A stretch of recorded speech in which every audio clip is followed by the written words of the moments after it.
Friends, CB ম্যাজিস্ট্রিং চ্যানেলে আমি তোমাদেরকে ওয়েলকাম জানাচ্ছি।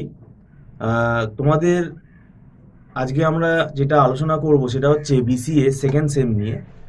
মানে যারা নতুন সিলেবাসে পড়ছো ম্যাকআউট ইউনিভার্সিটি থেকে বিসিএ, তোমাদের এবার সেকেন্ড সেম যারা উঠলে, তোমাদের 2025 সালে সেকেন্ড সেমের পরীক্ষা, মানে আমাদের ইভেন্ট সেমেস্টারের পরীক্ষা যেহেতু নোটিশ বেরিয়েছে, সেটা হচ্ছে মোটামুটি 23 মে থেকে শুরু হচ্ছে পরীক্ষা। তো হাতে কিন্তু সময় কমে যাবে, এটা আমি আগেও বলেছিলাম। কেননা আমাদের এখানে কম্পিউটার অর্গানাইজেশন মানে আর্কিটেকচার যে সাবজেক্টটা আছে, এটার সাথে আবার ওয়েব ডিজাইনিং আছে। ওয়েব ডিজাইনিং এর মধ্যে কিন্তু তিনখানা সাবজেক্ট আছে, একটা হচ্ছে তোমার সিএসএস, এইচটিএমএল আর জাভাস্ক্রিপ্ট। এই ওয়েব ডিজাইনিং সাবজেক্টটাতে কিন্তু নাম্বার কম ওঠে, তার কারণ হলো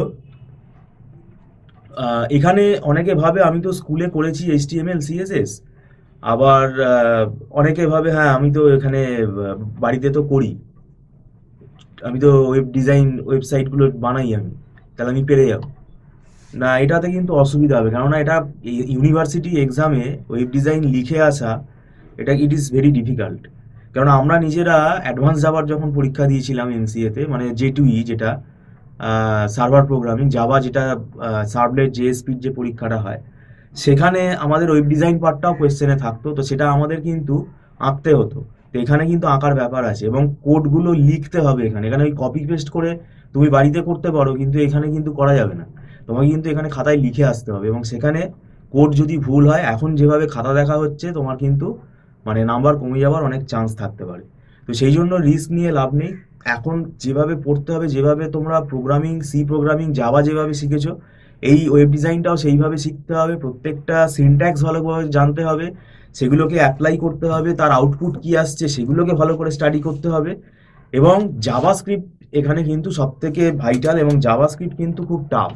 কারণ এখানে জাভাস্ক্রিপ্টের কোড কিন্তু তোমাকে মানে লিখতেই হবে। যে কোনো ফ্রন্ট এন্ড ডিজাইনে তোমার জাভাস্ক্রিপ্টের কোড লিখতেই হবে, এবং জাভাস্ক্রিপ্টের যত প্রপার্টি আছে, সিলেবাসটা অনেক বড় যেটা আমরা দেখেছি, সমস্ত প্রপার্টিগুলো কিন্তু আমাদের এখানে কিন্তু মানে ডম ম্যানিপুলেশন যা যা আছে, এগুলো জাভাস্ক্রিপ্ট ভ্যালিডেশন সবই কিন্তু এখানে করতে হবে। কেননা জাভাস্ক্রিপ্ট একটা ফ্রন্ট এন্ড ডেভেলপমেন্টের খুব ভাইটাল ফান্ডামেন্টাল একটা ল্যাঙ্গুয়েজ এবং স্ক্রিপ্টিং ল্যাঙ্গুয়েজ। তো এটা আমাদের ভবিষ্যতে কিন্তু, যেগুলো আমাদের আরও নতুন যে লাইব্রেরি আছে, নোট জেএস, রিয়াক্ট জেএস, এই অ্যাডভান্স যে লাইব্রেরি আছে, এগুলো কিন্তু শিখতে গেলে কিন্তু কাজে লাগবে।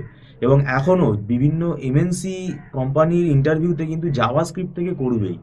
কেননা জাভাস্ক্রিপ্টটা কমন, এটা সবাই জানে, এটাতে কিন্তু করবে। তুমি হয়তো রুবি না জানতে পারো, ঠিক আছে, তো সেক্ষেত্রে তোমাকে কিন্তু জাভাস্ক্রিপ্ট থেকে কোয়েশ্চেন করবেই। তো সেক্ষেত্রে আমাদের যেটা মানে করণীয়, সেটা হচ্ছে এই জাভাস্ক্রিপ্ট কিন্তু পড়তে হবে ভালো করে, এবং এখানে ভালো করে তোমাকে কোডগুলো প্র্যাকটিস করতে হবে, এবং এর আউটপুটগুলো কীরকম আসছে। কেন একটা ডায়নামিক ওয়েবসাইট বানাতে গেলে সেক্ষেত্রে আমাদের কিন্তু জাভাস্ক্রিপ্ট ফ্রন্ট এন্ডটাও কিন্তু খুব ইম্পর্টেন্ট। কেন স্ট্যাটিক পেজ তো এখানে আমার না, এখানে তো ডায়নামিক পেজ আমার ডেভেলপ করতে হবে। এর পাশাপাশি আবার এইচটিএমএল আছে, সিএসএস আছে, সিএসএসটাকে এখানে কিন্তু ভালো করে শিখতে হবে। তবে এখন নতুন সিএসএস এর একটা টুলস এসছে টেইলউইন্ড বলে, এটা কিন্তু আমি বলবো এখন থেকেই শেখো, কেননা টেইলউইন্ড কিন্তু জানতে হবে, কারণ এখন এটা ডিমান্ড আছে মার্কেটে। এবার কম্পিউটার আর্কিটেকচারের মধ্যে তোমাদের দেখো বেসিক অর্গানাইজেশন আছে, যেখানে রেজিস্টার ট্রান্সফার নোটেশন, তারপরে instruction cycle, instruction format, addressing mode. CPU চ্যাপ্টারটাতে রয়েছে আমাদের বিভিন্ন রেজিস্টার অপারেশনসগুলো, micro operations, micro program control unit, hardware control unit, ঠিক আছে, আর program control unit, input output ডিভাইসের যে চ্যাপ্টারটা আছে, IO management, memory management, cache mapping, parallel computing. তো এগুলো কিন্তু প্রত্যেকটা চ্যাপ্টার কিন্তু পড়ে যেতে হবে, এবং এখন কোয়েশ্চেন প্রেডিক্ট করা যাচ্ছে না। সেই কারণেই বলছি প্রত্যেকটা চ্যাপ্টার কিন্তু পড়ে যাও, না হলে কিন্তু খুব অসুবিধা হবে। এবং এটাও করে যাবে, দেখবে ফ্লোটিং পয়েন্ট অ্যারিথমেটিক একটা চ্যাপ্টার আছে, যেখানে ফ্লোটিং পয়েন্ট নাম্বারকে কি করে সিপিইউ প্রসেস করে তার উপর কিছু অঙ্ক আছে। আর division algorithm, multiplication algorithm, division অ্যালগোরিদিমের মধ্যে দুটো ভাগ আছে, restoration method, non restoration method. তো এগুলো মোটামুটি আমরা পড়াচ্ছি, অনেক দিন ধরেই পড়াচ্ছি, এবং হাতে সময় যেহেতু কমে গেছে, আমাদের একটা নোটস খুব কাজে দেয় স্টুডেন্টদের, কারণ আমরা বিভিন্ন বই ফলো করে পড়াই। তো সেই সূত্রে আমাদের টিম আছে, তারা কিন্তু একটা নোটস তৈরি করে। এবং সেটা কি হয়, স্টুডেন্টদের বুঝতে সুবিধা হয়। হ্যাঁ, বই তো পড়তে হবে, একটা রেফারেন্স বই পড়তে হবে। তো সেই জন্যই বলছি, এখন হাতে সময় খুব কমে গেছে।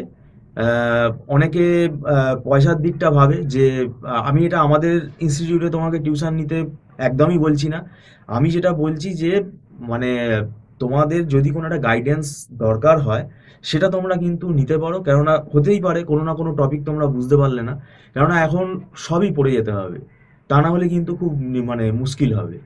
কেননা তোমরা ফার্স্ট সেমিস্টারের পরীক্ষা দিয়েই বুঝতে পারছো, ফার্স্ট সেমিস্টারের রেজাল্ট দেখেই বুঝতে পারছো, অন্যান্য কলেজের বন্ধু বান্ধবের সঙ্গে কথা বলেই বুঝতে পারছো, এখন কিন্তু খুব স্ট্রিক্ট হয়ে গেছে আমাদের ইউনিভার্সিটি।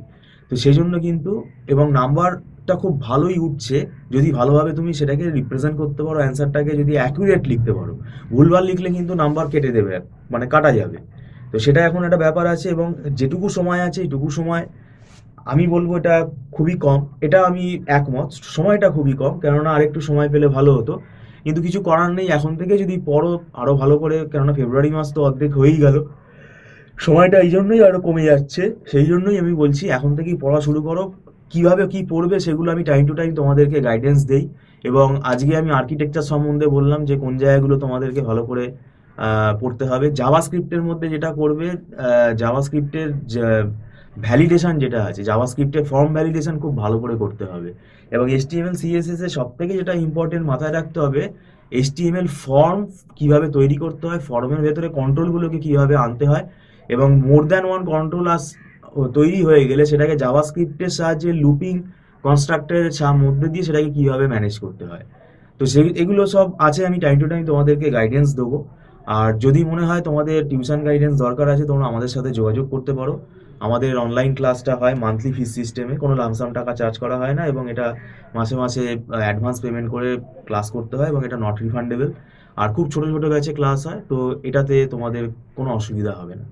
আর আমরা বিভিন্ন বই ফলো করি, তার নোটসও ফলো করি, সেইগুলো কিন্তু একটা মানে রিসোর্স হিসেবে কাজে দেবে, এবং সেটা সাজেশন হিসেবেও কাজে দেবে। ভিডিওটা সম্পূর্ণ দেখার জন্য তোমাদেরকে ধন্যবাদ জানাচ্ছি। Thank you so much.